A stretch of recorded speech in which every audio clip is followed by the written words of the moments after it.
ABC data sheets are an important kind of data sheet that we can use in many different situations for just about any child.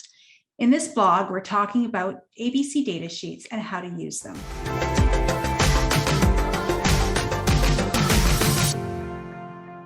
So, personal experience, when I first got into this field, I was working with one student and the consultant coming in told me, just collect ABC data on that. And I went, okay, and I was too scared to ask what ABC data was. This student was also learning their ABCs, their alphabet. So I just assumed that I was just collecting data on him identifying letters, and that's what I did. And so the ABA consultant came back and said, well, where's the ABC data? And I showed them the identifiers of letters program. And I said, well, here's the graph for it. And they just looked at me and I went, oh, that's not what you wanted, is it?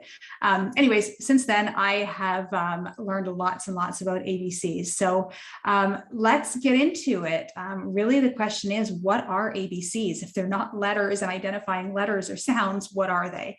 ABC is our way of saying antecedent. So the A in ABC is antecedent. So what comes exactly before the behavior? So, you look at the behavior and oftentimes people will say, well, what do I do if a child scratches or hits or what have you? And I say, well, that depends why. So let's look at what comes directly before the behavior. So directly before that behavior could be maybe the teacher presented a demand. And if the teacher presents a demand or if a parent presents a demand, and then the student engages in negative behavior, that could be a clue to indicate to me that that function may be escape or avoidance, right? I don't want to do that. Likewise, if the student is playing by themselves or if mom gets on the phone or if the teacher's occupied with someone else and the student engages in negative behavior, the antecedent is that, student was left alone or, teacher had to attend to another student in the class. Those things could indicate that it's a function of attention. Right? Could also be, an antecedent could be, hey, I was in line at Walmart or the student was in line at Walmart and started crying when they saw the chocolate bar. And to me, that indicates that the function might be access to tangible. Right? So antecedents tell you a lot. They tell you really what the trigger of those situations are. Sometimes I read ABC data sheets and I see, the antecedent is always math class or the antecedent is always a transition. And that gives me a lot of really valuable information as well. The behavior itself can be recorded. So not only the behavior, but also how long the behavior lasted, the intensity of the behavior, if there was, multiple episodes or multiple times within one episode. So what do I mean by that? For instance, if a student engages in, say, chin pressing or other self-injurious behavior, if a student does something like this, I'm not going to record that as 20 chin presses. I'll record that as one episode of chin pressing, but there may have been 20 within or approximately 20 because I can't count that fast. Alternatively, you can also count, the frequency or the, like I mentioned before, the duration of the tantrum, like, if the tantrum lasted 2 minutes or 30 minutes, the frequency of the hits, the frequency of the self-injurious behavior, etc. And that would be all the behavior. And then the consequence also gives us some information. So the A is antecedent, B is behavior, C is consequence. And that consequence can give us information as well. And when I say consequence, I don't mean what was the punishment or, anything like that. It's really about what did the adult do or what did another child do after the fact. So after the behavior occurred, what happened, right? So did the teacher, all of a sudden stop attending to the one student she was attending to and, attend to our student? Did, the therapist lecture our student on the reason why you shouldn't engage in that behavior? Did mom drop the demand and say, yep, no problem, you don't have to do that right now? Did therapist follow through on that demand? Did, the child get the candy in the Walmart checkout line? What are all those consequences? And that really gives you a good idea of what the hypothesis is. So, if you take a look at an ABC data sheet, there's a lot of ways that you can record ABC data. So you may want to simply take a sheet of paper and divide it up into 3 and put A and B and C on it.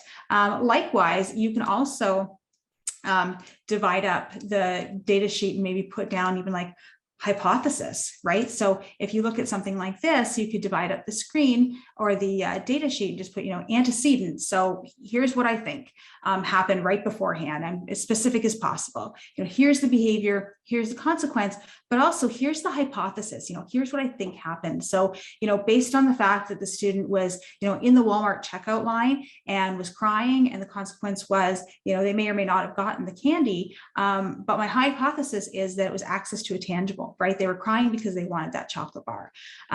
Alternatively, if it was math class, and it's always math class, the hypothesis could be that the student doesn't like math. Math is too hard, or math is too easy, or there's a perception around that. So that's what you can record on an ABC data sheet. Sometimes I like to be more specific than that. If I give individuals a blank data sheet like that and say, fill it in, the sky's the limit. I literally get reams and reams of data. And that is really difficult to read. But not only is it really difficult to read, it's really difficult to write. Like, put yourself in the teacher's situation, right? The teacher's got other learners in the classroom, or if it's one-to-one, but the negative behavior is happening so much.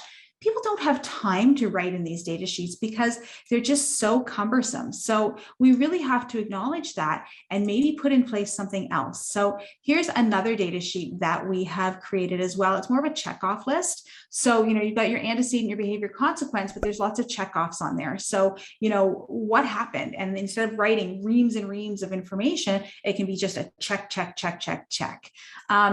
You can also put in there a setting event. And what a setting event is really like, is there any other conditions in the environment that might cause the negative behavior? So for instance, it was right before lunch and the student hadn't eaten all morning, or, the student was really late to school. They came in frazzled already, or, they weren't feeling well to begin with. They were really tired. Parents reported that they didn't sleep the night before, et cetera, et cetera. So you can add all that in as well. So we actually prefer this type of ABC checkoff because it's really easy to use, and it's just a check, check, check, check, check. And it's really easy to read and interpret. So that's typically how we do an ABC data sheet.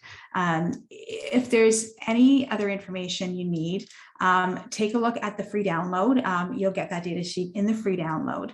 And you can use that then to analyze behaviors. So taking a look at it and saying, hey, the function might be what we call SEAT. It's kind of our acronym, or EATS.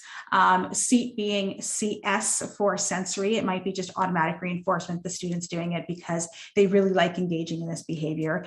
It could be E for escape. It could be A for attention-seeking behavior. It could be T for tangible, or it could be a combination of those, but that's just a really easy way to do that. And then once you've got your ABCs and you've seen that data sheet for a few days, then you can determine some type of treatment plan or how you're going to conduct functional analysis to really test that hypothesis out. And you can look at replacement skills to be able to teach from there.